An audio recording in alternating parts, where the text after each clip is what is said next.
Visible Man is a compelling exhibit that tells the story of an albino African-American model who overcomes race inequality to expose humanity. Here to discuss the exhibit and the remarkable careers is artist Jerome Lagarrigue and supermodel Shaun Ross. Welcome both to the show. Welcome. Hi. So what made you decide to dedicate an entire exhibit to Shaun's story? Well, basically, like most events in my life up to now, it was purely accidental. I was at Art Basel last year, which I believe was in November. December. December, Yeah. sorry, you know, it's okay. Yes. December, and just one morning, unexpectedly, a friend of mine was speaking with Shaun, sort of like at a distance, and I had some kind of revelation. I just looked at him, the way he carried himself, the way his skin caught the light, and decided to abruptly interrupt their conversation, and was like, can you please just sit in front of this blue wall of the hotel lobby? Shot a photograph, not knowing who he was, and at the moment, never even asked his name, and quietly began painting on this large-scale canvas based on an iPhone photograph, and in between discovered who he was, and luckily got in touch with him again and embarked in a journey with him. So wait, Shaun, a stranger comes up to you, says, "Can I take your picture up against this wall?" And you say yes? Well, for me, I'm totally used to it when you think about it, honestly. Like, people are always like, can I take photos of you? Sometimes I don't even know where these photos are going half the time. But what's funny is that when I actually met him on Ocean Avenue in Miami, I was just walking, and I met his friend previously, like the night before, and he was like, painter. Yeah, he was like, I'm a painter, and I was like, okay, well, I'm like, paint me. I made a joke. I said, paint me. He was like, okay, maybe one day.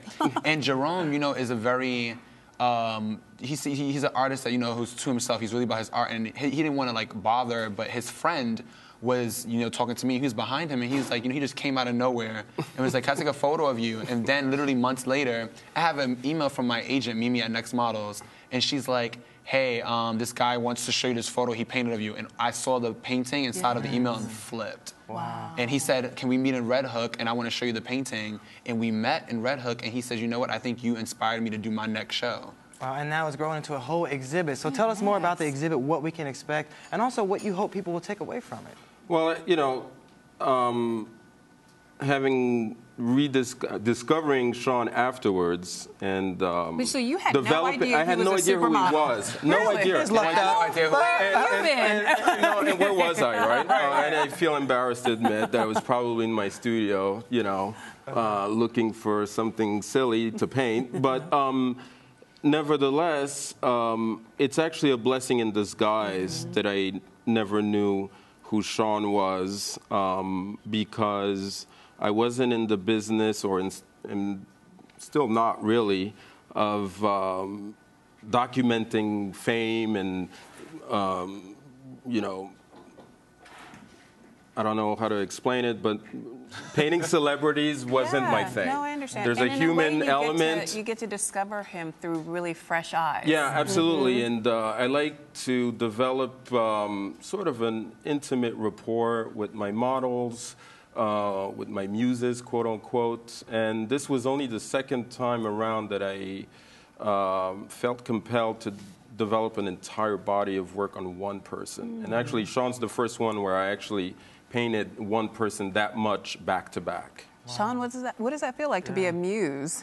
Well, for me, I said this kind of statement where I was actually speaking to another person not so long ago. But I was talking about that I feel like agents nowadays don't like to create muses anymore. What happened to the Tyra Banks and the Naomi Campbell and the Tyson Bedford?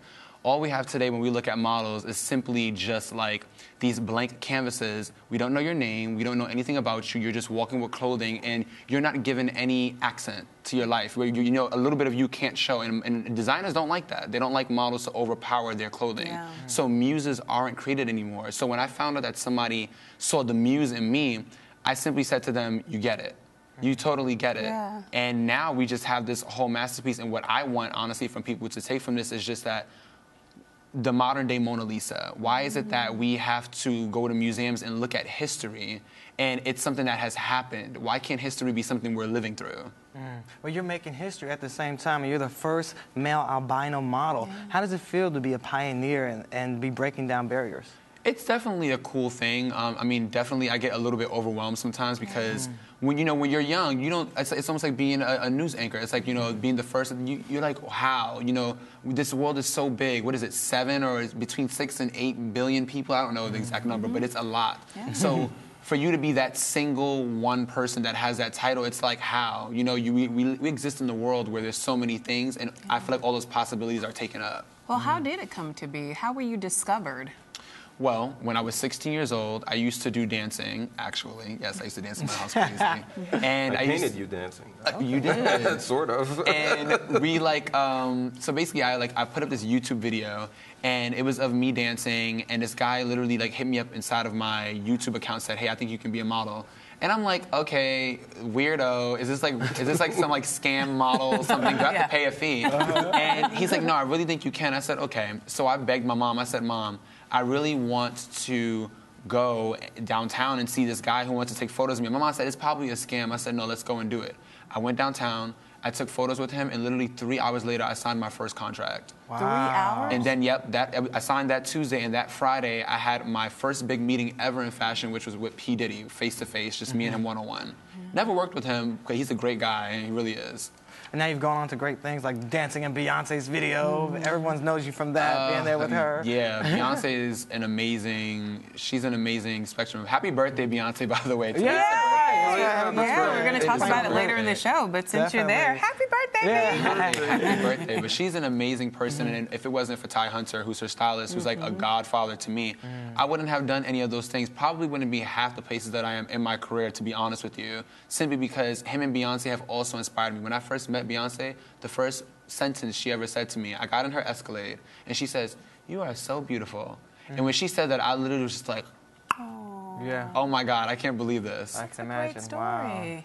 All right, well, Jerome, before you go, tell us when and where. We can see the exhibit, yes. So the exhibit, the opening is actually in 2.5 hours. 2.5 hours. At 525 West 25th Street at Driscoll Babcock Gallery, which is where that is, down the street yeah, from New my York's apartment. New York's oldest gallery, actually. Now everybody knows where you live. Yeah, not exactly, but we're there. Yeah, it'll be great. It's going to be fun. All right. Thank you both so much. Congratulations on the exhibit. Thank you so much for having us. And you're watching Arise Entertainment 360.